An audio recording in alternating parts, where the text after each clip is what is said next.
अस्सलाम वालेकुम dear students.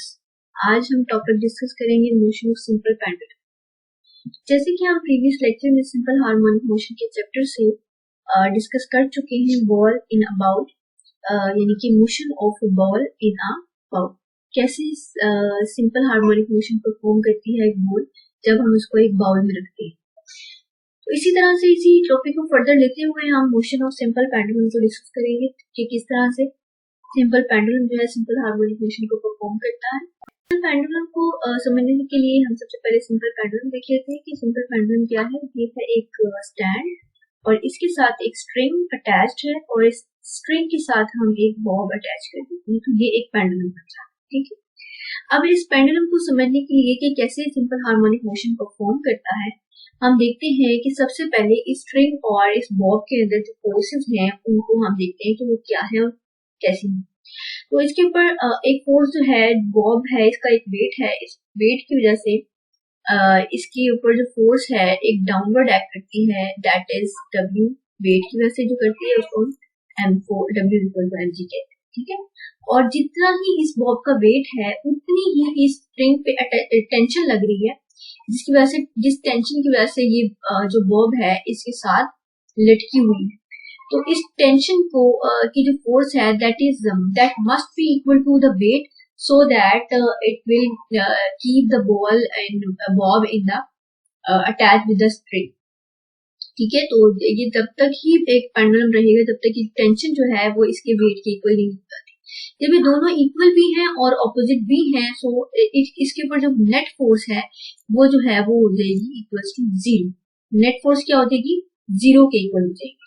अगर इसकी नेट फोर्स जो है वो इक्वल टू जीरो है, तो अब हम ये देखते हैं कि जब हम बॉब को मूव करवाते हैं to the extreme position here, अब इसके ऊपर जो फोर्सेस एक्ट कर रही है वो कौन सी एक्ट कर रही है। तो यहाँ पर अगर मैं इसके कंपोनेंट्स को रिजॉल्व करूं तो आपने देखा कि ये दोनों जो है वो एक दूसरे के साथ एक एंगल बना रहे हैं और इस एंगल को हम डिफाइन करते हैं विद थीटा। ये एक थीटा एंगल है। ठीक है, और इसके मैं कंपोनेंट्स अगर रिजॉल्व करूं इनटू कंपोनेंट तो ये थीटा के सामने है, क्योंकि ये mg फोर्स है, ये यहाँ पे भी डाउनवर्ड एक्ट करेगी, तो ये जो थीटा के सामने वाला कंपोनेंट है it would be equal to mg sine theta, और ये जो है वो होगा, अगर मैं इसको एक्सटेंड कर दूं तो ये बन जाएगा mg cos थीटा। अब आपने देखा ये कि अगेन ये ही स्ट्रिंग है, इसको हमने मूव करवाया था, डिस्प्लेस किया था from mean position to extreme position, और इस पोजीशन का नाम दे देते हैं हम कि ये let's call it is A।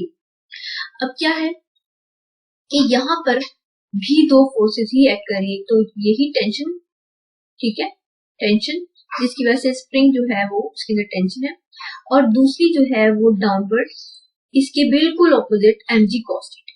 अब आपने यहाँ भी देखिए कि mg cos थीटा और टेंशन T है, they are equal and opposite, so जो बॉब है वो कभी भी इस मोशन में इस डायरेक्शन में मूव नहीं करेगी, तो इसकी जो डायरेक्शन है that would be in this direction. ठीक है, यानी कि टूवर्ड्स मीन पॉइंट O की तरफ ही इसकी डायरेक्शन होगी।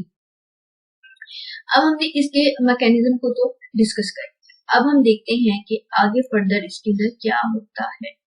तो ये हमारे पास आ गई है पेंडुलम, यहाँ से हमने इसको डिस्प्लेस किया और यहाँ पर लाकर हमने इसको छोड़ दिया। अब यहाँ पर हम हमारे पास जो मीन पोजीशन थी, इस मीन पोजीशन के ऊपर यहाँ कोई फोर्स नेट फोर्स एक्ट कर रही है जीरो। ठीक है, और ये है पॉइंट A। अब यहाँ पर जैसे ही मैंने इसको डिस्प्लेस किया, इसके अंदर जो है वो वेलोसिटी होगी। ठीक है, अब वेलोसिटी यानी स्पीड, मैंने इसको एक रीस्टोरिंग फोर्स दे दी। ठीक है, और restoring force mg sin theta. ठीक है, जो इसके अंदर फोर्स आ गई है जिसकी वजह से ये मूव करेगा टुवर्ड्स इट्स मीन पोजीशन। ठीक है, अब क्या है, जैसे ही मैंने इसको फोर्स दी, इसके अंदर फोर्स रिस्टोर हो गई, और जहां पे लाकर मैं इसको छोड़ दूंगी तो ये जैसे ही यहाँ पे आकर रुक जाएगा और फिर इसके बाद ये मूव करेगा towards its mean position due to the restoring, और यहाँ पर आकर ये स्टॉप नहीं होगा। क्यों? क्योंकि इसके अंदर जो फोर्स है वो इतनी ज्यादा है, हमने ज्यादा फोर्स दी हुई है, तो जब तक वो टोटल फोर्स जीरो नहीं हो जाती it will continue oscillations, right. तो यहाँ पे क्या है कि इस एक्सट्रीम पोजीशन पे जो वेलोसिटी है वो जीरो है, ठीक है, वेलोसिटी जीरो हो गई, सॉरी यहाँ पे इक्वल टू जीरो। अब जैसे मैंने इसको छोड़ा it will start moving toward the mean position. ये जैसे ही मीन पोजीशन पे आएगा इसकी वेलोसिटी जो है वो क्या करेगी, इंक्रीज करेगी, और एट पॉइंट ओ इसकी वेलोसिटी मैक्सिमम होगी, और जैसे ही यहाँ से ये इसके अंदर, क्योंकि रिस्टोरिंग फोर्स है इसके अंदर जमा हुई है फोर्स, वो जब तक जीरो नहीं होगी उस ये फर्दर पॉइंट बी पर यानी अदर मैक्सिमम पॉइंट बी पर पहुंच जाएगा, और जैसे यहाँ पर ये पहुंचेगा यहाँ पर आकर अगेन इसकी जो वेलोसिटी है वो क्या हो जाएगी, वेलोसिटी हो जाएगी, मैं इसको सॉरी बताती हूँ आपको कि ये इधर है, सॉरी मैंने थोड़ा नीचे बना दिया था, ठीक है, ये इस तरह से, ठीक है। और ये यहाँ पर बॉब जब पहुंचेगी तो क्या होगी, इसकी वेलोसिटी अगेन इस पॉइंट पर क्या हो जाएगी, जीरो, एक्सट्रीम पॉइंट पे इसकी वेलोसिटी क्या हो जाएगी, जीरो, और वेलोसिटी जीरो होने की वजह से यहाँ पे स्टॉप करेगी फॉर अ वाइल, और फिर उसके बाद अगेन स्टार्ट करेगी मोशन अपनी टुवर्ड द मीन पोजीशन। अब एक्सट्रीम पोजीशन पे तो वेलोसिटी जीरो थी और मीन पोजीशन पे वेलोसिटी जो है वो मैक्सिमम होती है। अब हम इसका एक और पॉइंट है उसको डिस्कस कर लेते हैं, और वो है एक्सेलरेशन। क्या होता है एक्सेलरेशन जो है वो डिपेंड किस पे करता है, ठीक है। तो सबसे पहले हम देख लेते हैं कि एक्सेलरेशन क्या होता है। एक्सेलरेशन जो है it depends on the velocity, how, because the rate of change of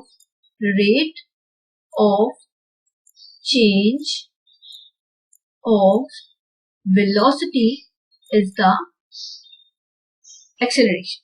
अब एक्सेलरेशन जो है, जब जैसे ही यहाँ पर तो वेलोसिटी जीरो थी, जैसे ही यहाँ से बॉब मूव करती है टुवर्ड्स दिस पॉइंट, यहाँ पर आते आते इसकी वेलोसिटी बढ़ती जाती है, वेलोसिटी बढ़ती है तो इट मींस कि there is change of velocity, velocity change हो रही है it means there is acceleration. अब ये वेलोसिटी यहाँ पर आकर मैक्सिमम हो जाती है, और फिर अगेन जब ये इस एक्सट्रीम पॉइंट की तरफ जाती है तो इसकी वेलोसिटी डिक्रीज करना शुरू हो जाती है। अगेन क्या हुआ, इसका मतलब कि change in velocity means there is acceleration. But जो एक्सेलरेशन जो है वो क्या होगा कि एक्सेलरेशन की जो डायरेक्शन होगी that must be towards the point O यानी मीन पोजीशन। एक्सेलरेशन की जो डायरेक्शन है वो ऑलवेज मीन पोजीशन की तरफ ही होगी, यानी ओ पॉइंट की तरफ होगी, चाहे वो इधर से मूव कर रही हो वो, या इधर से कर रही हो, या इधर से इधर कर रही हो, या इधर से वो पॉइंट ए की तरफ मूव कर रही हो, लेकिन एक्सेलरेशन की डायरेक्शन हमेशा ही किस तरफ रहती है, पॉइंट ओ यानी मीन पोजीशन की तरफ ही रहती है, ठीक है।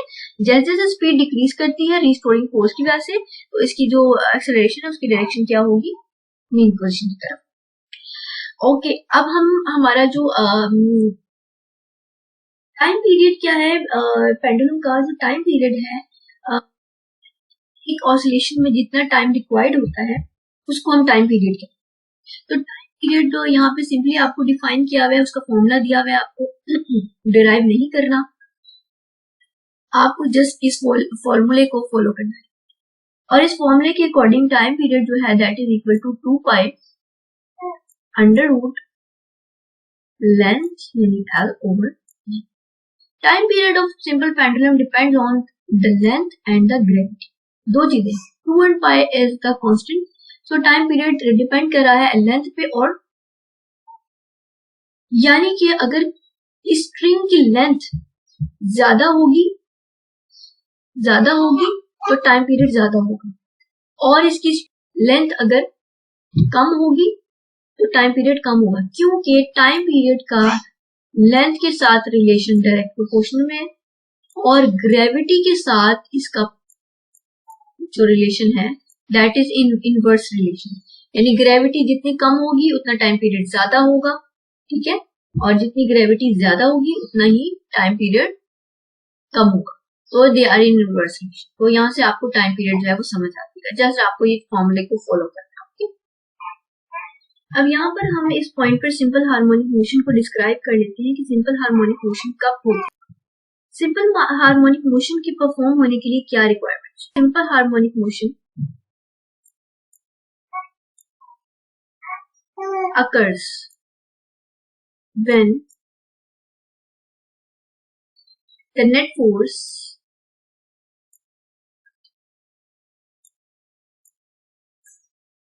is directly proportional to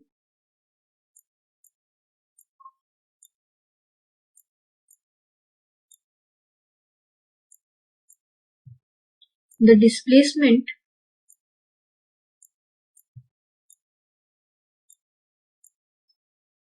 from the mean position.